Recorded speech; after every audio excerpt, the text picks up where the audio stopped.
Here's a question. Is a $30,000 Mercedes still a Mercedes?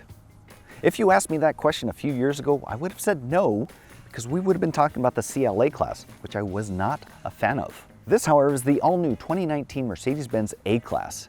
It doesn't replace the CLA, but it supports it with a starting price right around $30,000. Hopefully, this car will answer that $30,000 question. And I also want to know, is it better than the CLA? I really hope so.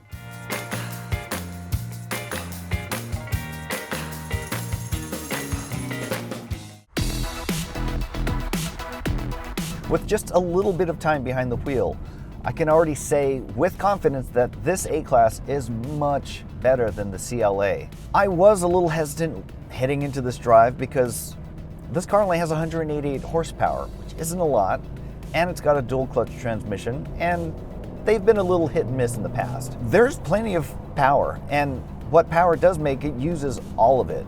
It gets up to speed just fine, and I think for the average driver, it's got more than enough power. Doesn't sound half bad either. Now, I'm actually in comfort mode too. Let's go to dynamic mode, or sport mode. It sounds different, and it's manufactured. It's coming through the speakers. But even with it in comfort mode without that augmented sound, it sounded decent. It didn't sound like you're gonna break something. It didn't sound like you're punishing the engine. But that sounds better. Yeah. You do have 3 different suspension choices with the A-Class. The standard suspension, which is more comfort oriented. This one has the AMG, more sporty, lower, stiffer. And then you have a adaptive suspension as well, so you can pick and choose what you want. In regard to steering and braking, it's a good thing when I don't have a lot to say about it. The brakes feel appropriately firm and confidence inspiring. Steering, well, there's really nothing to say. It just tracks exactly where I want it to go. There's no drama, there's no issue there. Like most cars today, you don't get a lot of feedback, but that's fine. Most drivers don't really know what feedback is anyway. When it comes to handling, it tracks beautifully. It's actually quite a bit of fun when the road starts to bend back and forth. And even if you're not into sporty driving, it gives you the assurance that you can avoid an obstacle if something pops up right in front of you. The ride quality is acceptable considering this is the sporty suspension. It's not harsh at all. You feel everything, but it's not intrusive. I am getting quite a bit of road noise, more than you'd expect from a Mercedes, but about acceptable for what you'd expect from a $30,000 Mercedes. There's a lot to like about this A-Class interior. But before I go further, it's important to note that this is a very, very highly optioned A220.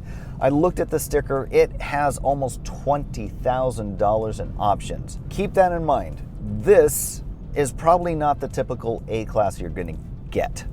But there are some really cool things to point out.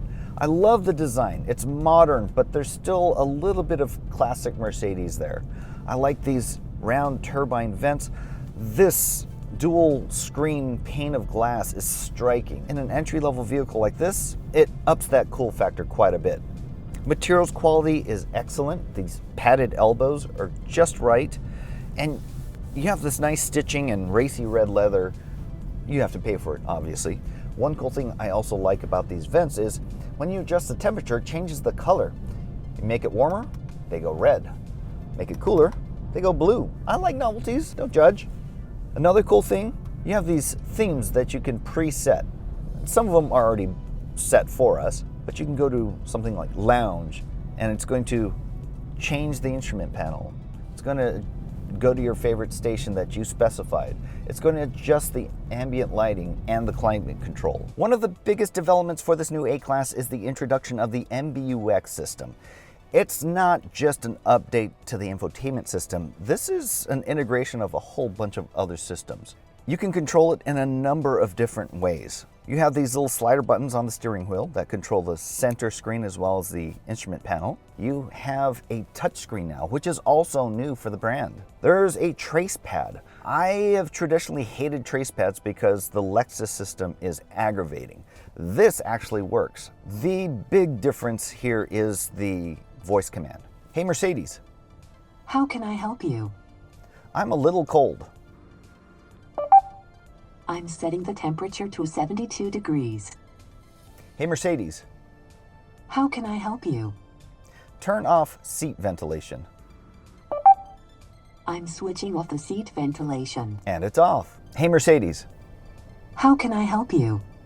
will you marry me? You haven't seen me without my case on. Hey now. I'm 5'10". I have the seat up front set for me, and I do have a good amount of foot space and knee room. Headroom, not so much. My head is definitely touching the headliner, and I don't have a lot of thigh support either. These cushions are mounted rather low, so not great for a road trip, but I'd be fine for a quick jaunt across town for dinner or something. Materials quality isn't as plush as the front, as you'd expect, but it does look really nice. That's a little hard for your elbow, but this centerpiece is padded well. Overall, this is a great place to spend some time while you're whiling away the miles.